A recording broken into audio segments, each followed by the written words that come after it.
experimental day in the kitchen.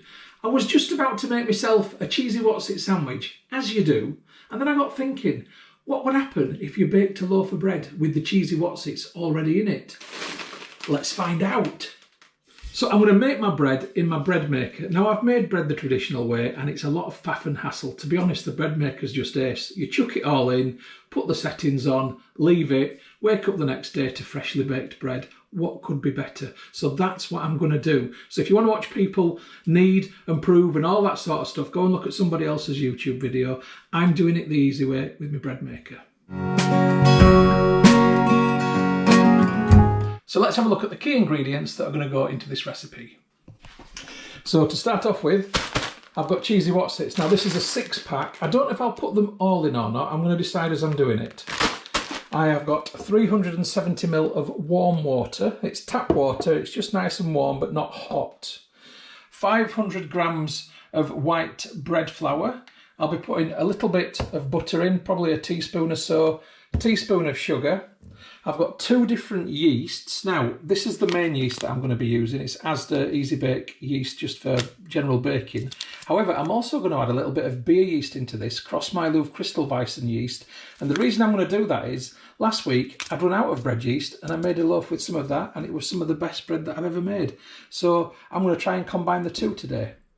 I've also got, just a random ingredients, I've got a little bit of homemade applesauce, which is just apples and sugar. And the reason I'm putting this in is to add a little bit of nutrient for the yeast to feed on, because I want the yeast to build up a little bit of a colony before I start to bake the bread. And this will give it something to feed on just there, alongside the sugar. So there'll probably be a little bit of fermentation takes place. And finally, I'm going to add some mixed herbs, because I like Italian mixed herbs. I like the flavour that they give. So that's going to be like, I'm hoping for something cheesy and something herby in the end flavour. So I've got no idea how this bread is going to turn out. What I'm really wanting is that nice domed shape on top, like you get on a loaf of bread. But when you add extra things into bread, you sometimes get a flat top because it doesn't rise properly. And sometimes you get a jaggedy, messy top because it doesn't like the fact that you've put the extra things in there and it's just not risen, it's just not baked right. I won't know how this is going to turn out until after the bake. We'll all find out then. So to begin, here is my 370 ml of warm water. I'm going to add into that water a nice generous amount of sugar. That's probably about 1.5 teaspoonfuls or thereabouts. I'm going to pop the applesauce in. So I'm going to put, this is applesauce actually that adds some peel in it, so it's got some citrus peel in. It was a variation on a traditional applesauce recipe, but you won't taste this in the final bread at all. It just goes to nothing. I'll put 3 teaspoonfuls of that in. It's a bit like baby food, and that's what it is for the yeast really.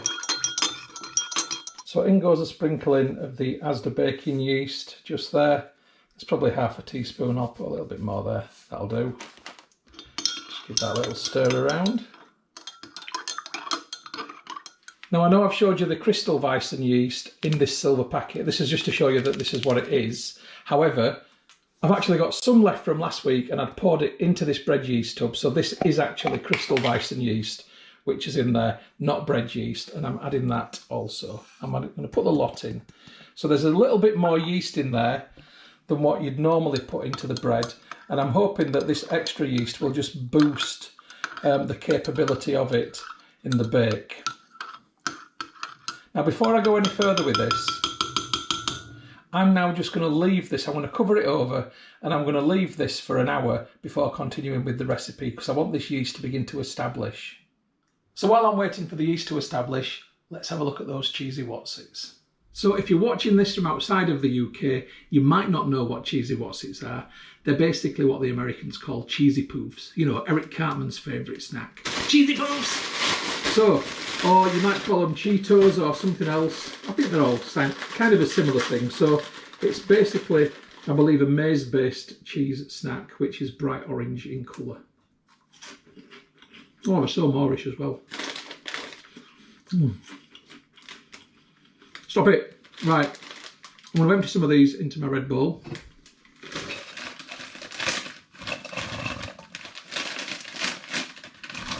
So that's 3 packets in. I think since Brexit, packets have got smaller. 16.5 grams. I'm sure they used to be 25 grams once upon a time. Maybe I'm old. I'll add a few more. So that's 4 packets and 5 packets going in there. So this is what I've got. And what I want to do now is smash them up a bit.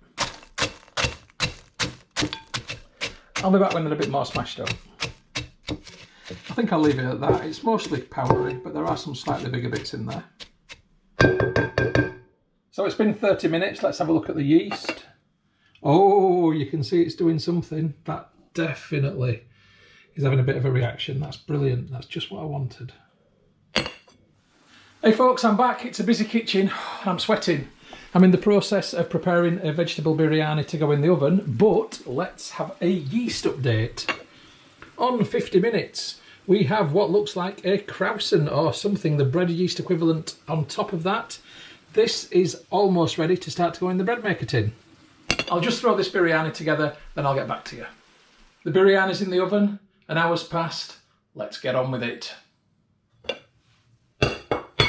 So let's look at that yeast. That looks pretty good actually. I'm happy with that. So I'm going to get this gently transferred into here. I don't want to shock it by being too violent transferring it. So I'm just going to gently pour it down the side. And believe it or not, I should have mentioned, I've actually pre-warmed this a little bit under the hot water tap, this tin, just so it's not going into a cold tin. I'm caring about the yeast and its welfare.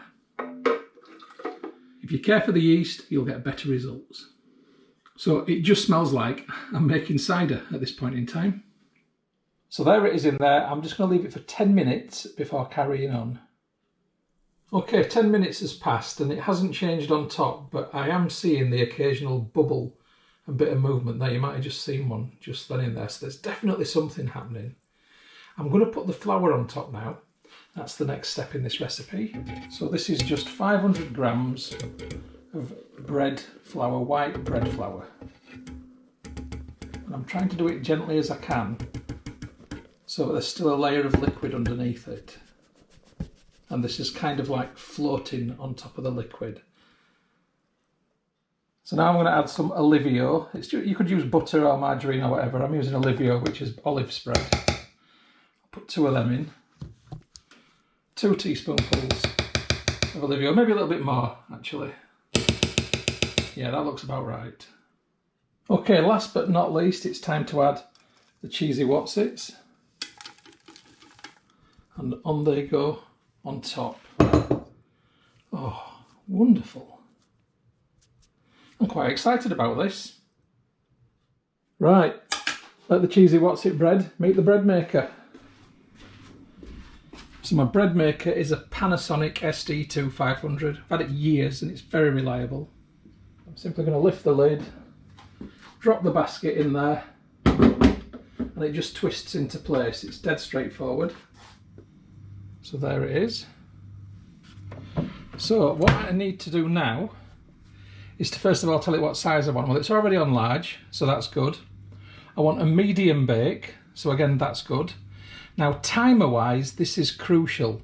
So it's currently 6:45 in the evening, and I'm going to get out of bed at about 7 o'clock tomorrow morning. I'll have my breakfast about 8 o'clock to 8:30. So I want this bread to be ready for 7, so when I get up, I can take it out of the bread maker, because if it does rise with a nice dome and you leave it in the bread maker, it can start to sink. So I need to have it ready for when I get up. So on that logic, I need to put this on for 12 hours. So let's have a look. So the bake time is 4 hours ordinarily, but I'm going to add to that an extra bit of time. This gives it loads and loads of time for that yeast to establish. I'm really hoping that this is going to be a good bake. I've got high hopes, to be quite honest. There we go, 12 hours. 12 hours and 10. Let's do it. Right, that's it. It's resting. And while it's resting, that yeast is continuing to establish. So there's nothing else for me to do now. It was such a straightforward recipe. That's why I love the bread maker. That's why I'm not going to all that trouble proving and kneading and all that stuff anymore for myself, because I'd rather sit in the garden and have a beer, to be quite honest. And that's what I'm going to do. So I'll update you when this comes out of the bread maker in the morning. Catch you then, folks. Sorry, just one more interruption. Just in case you wondered what the biryani would turn out like, let's have a look.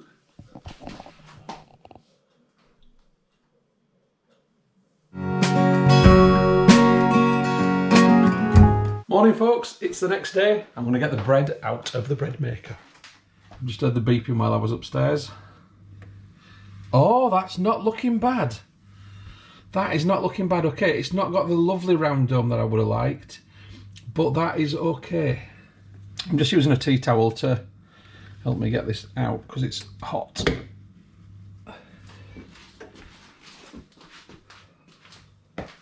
So this isn't bad at all, really. The classic round dome would have been perfect, but it's not far off at all.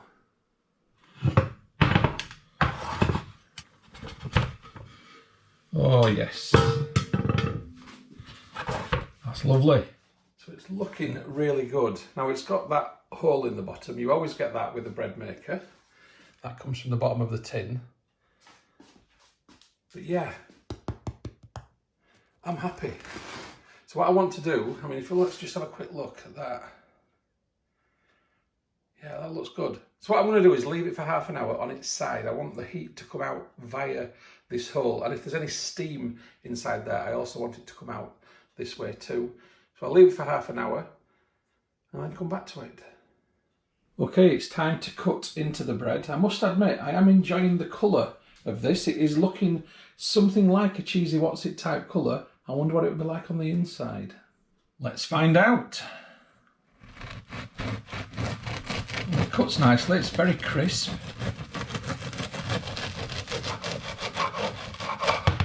Oh yeah, we have got a bit of a Cheesey Wotsitness in the colour. It is a little bit orange.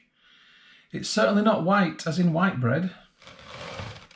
There's definitely a colour tinge there.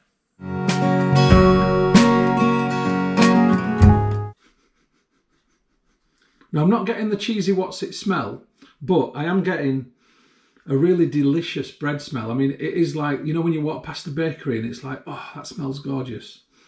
Yeah, that's what I've got. Right, let's have a taste.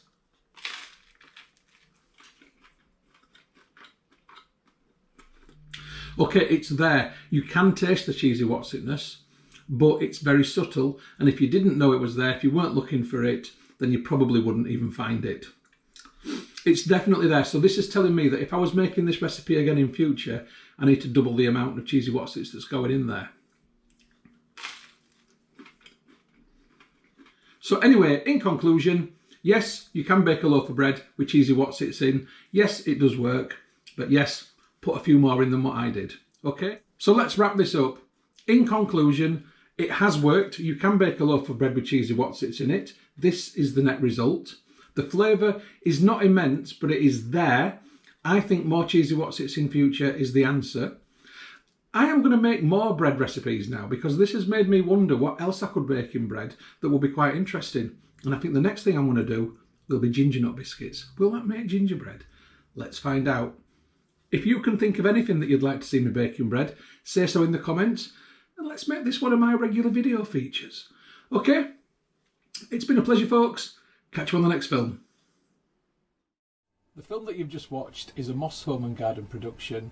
You can find more by going to www.mosshomeandgarden.co.uk. I'd just like to say thank you very much for supporting my YouTube channel and for watching my films. It really is very much appreciated. If you haven't already done so, please subscribe to my YouTube channel in order to receive future updates about the home and garden films which I upload. You can find my YouTube channel by going to www.mosshomeandgarden.co.uk. Please click on the red subscribe button. When you've done that, a little bell will appear. If you press that also, then you'll get future updates about the films which I upload. If you like my films, if you like my style of filming, then you might also like my travel channel, which you will find by going to youtube.com/Stuart Moss or type in www.mosstravel.tv. Again, if you could subscribe to that channel, it would be hugely appreciated. If you'd like to get Moss Home and Garden updates on Facebook, then please open Facebook and do a search for Moss Home and Garden and you will find the page. If you like the page, then you will get future updates on there. And if you'd like to connect on Instagram for home, garden and travel photography, as well as some stories, then my username is StuMoss, STUMOSS. If you'd like to connect on Twitter, then my username is @StuartMoss. And if you'd like to contact me about film usage or any other issue, please just email me on stewmosshomegarden@gmail.com. Once again, thank you very much for supporting my channel, for watching my films. I do appreciate it. I'd just like you all to have a great day.